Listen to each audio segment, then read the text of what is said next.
Well, February is Heart and Stroke Month, and if you're interested in finding out your heart risk, Medcan Cardiology has recently introduced a cardiac wellness program. It's a 4-month multidisciplinary lifestyle review that includes a cardiologist, a nutritionist, nurse, and personal trainer. We have just a few more minutes here with Medcan's Dr. Tim Cook and fitness trainer Brendan Fox, who joins us now to answer all your health-related questions. Before we go to the phone lines, just quickly, what does this program involve, and can the average person access it? I mean, just give us some idea of cost when it comes to these types of programs, Dr. Cook.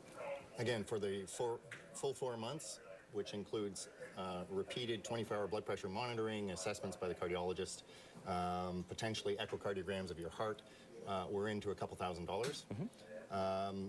Once again, for those who have significant risk of developing cardiovascular disease, who may be asymptomatic, but the big one is coming, this is an invaluable resource. Right. As you say, your health is an investment, not an expense. And Brendan, we both know, if you've paid for a really good physical trainer and that's it, no professional oversight, you could easily spend that much. Mm-hmm. Right? Absolutely. Okay. Absolutely. That's great value. Excellent. Wait, let's go to the phone lines. Let's start answering some people's questions here. We've got John from Thornhill. Hi, John. Welcome to Wylde on Health. Hi, good evening. I was actually going to ask you first about the mineral selenium and how that plays a role in stress. But if I can just ask you one other question. I'm currently on a program where we're walking approximately about an hour a day, 4 days a week. How long before you might see a significant reduction in your overall blood pressure reading? Well, I'll let both you guys answer that. Let's start with the latter, actually, and then we'll get back to the selenium, perhaps. So, walking alone, Dr. Cook, is there any evidence to suggest that's going to really reduce blood pressure if it's already high? Walking is very helpful to tone and strengthen. There is clearly some benefit in terms of burning calories and lowering weight. I think the main effect of exercise on weight management is where you'll see the benefit from blood pressure. Obviously, it's one of a multitude or spectrum of interventions that would be beneficial to lower blood pressure. Sure. Obviously, reducing salt, limiting your simple carbohydrates, reducing stress, eating the right types of fats, perhaps, right? Exactly. The lipid panel.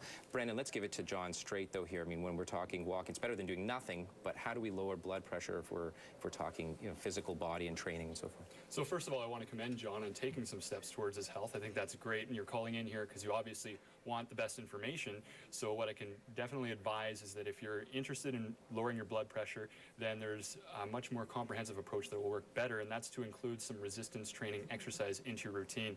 Your muscle is your metabolism, mm-hmm. and walking doesn't really do much for your muscle mass. It won't heighten your metabolism, it won't help you burn more calories. Every pound of muscle burns 75 to 100 calories an hour. So if you can add a little bit of healthy, supportive, good-looking muscle, then you're going to be burning more fat while you're sitting on the couch, while you're watching Wylde on Health, whatever it is you're doing. So it'll make it a much easier goal to accomplish. Good advice. And John, if I may, selenium, the body, responds to stress in many different ways. It's spilt milk for some people, and it's war for others. Ultimately, there's also physical stress beyond the mental, emotional stress. And the liver is one of those organs in the system that help deal with physical or physiologic stress by dumping toxins. So it's known in some studies that selenium, along with NAC, N-acetylcysteine, can help you create more glutathione and get stuff out of the body. I hope that helps. Sue from Brampton's calling in. Welcome to Wylde on Health, Sue. Good evening. Good evening. Okay, now, I have heard that there are vitamins that are really worth taking and others that are synthetic. Mm-hmm. And how would I know which would be a good blend to take?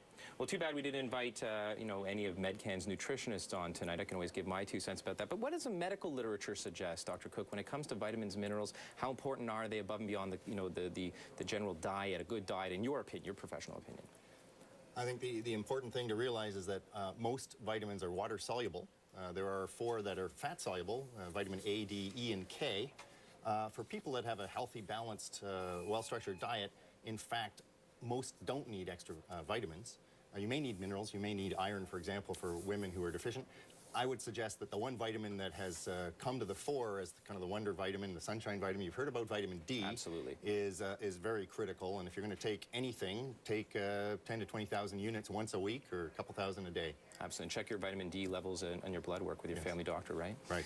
Brendan, what do you take, just quickly? Well, I take combinations of vitamins A, C, and E. I think it's important. I should probably mention that to get somebody to properly coach you on which vitamin you should be taking, because I had been taking a vitamin that was recommended to me in a health food store, and it had iron in it. And when I did my comprehensive health assessment, it was found that I had really high iron levels. As we were just and here talking I about. was trying to do everything in my power. Important. But Getting thanks to fully the assessed. testing at MedCan, it was discovered that I shouldn't have been taking this vitamin in the first place. Good stuff. Hopefully we can squeeze one more question. We've got Mary calling in from Toronto. Hi, Mary. Hi, good evening, Go everyone. ahead. Good evening. Go ahead with your question quickly if you can, please. My question is related to a lumbar herniated disc. I have that, and it's caused pain in my leg, pins and needles, tingling. I have done some physio, and the pain seems to be moving upward now towards my thigh. I was wondering if there's anything else I can do, because being in bed rest is driving me crazy. And is there anything I can do to prevent surgery so I can get back to, let's say, a normal leading life without this pain? Thanks for that, Mary. So a physical program, Brendan, I'll throw that over to you. Absolutely. I see people like Mary all the time, and usually what we find is there's some underlying cause that's creating the strain and counter strain on our low back. So I would suggest meeting with somebody at the MedCan clinic. We can do a head-to-toe full biomechanical assessment and identify the root cause of what's creating the strain in your body. Mary, spinal decompression, that's my 2 cents. The Pain-Free Back Clinic, some really interesting research on decompressing your spine. Guys, thank you so much. Thanks to Jill Davies for joining us this evening. And thanks to MedCan for helping us get this together. My final recommendations, my personal recommendations, you don't have to feel bad to feel even better. That was the message this evening. You shouldn't wait until you're already sick to visit with your healthcare provider. That's our second main message. You also shouldn't rely on the limitations of an annual general physical. And what I mean by that is that this is sort of a catchment designed to make sure that you are not in a disease process and not to enhance wellness necessarily. That's our focus, enhancing wellness. So you may want to consider doing a more comprehensive assessment in order to live a longer, healthier life. That is what natural medicine is largely about, and it certainly seems to be the impetus for a growing two-tiered healthcare system. For more on today's show, or watch previous shows of Wylde on Health, or review our previous recommendations, please go to CP24.com and click on the Wylde on Health logo and the Watch Now button. For now, thank you all so much for watching, and be well.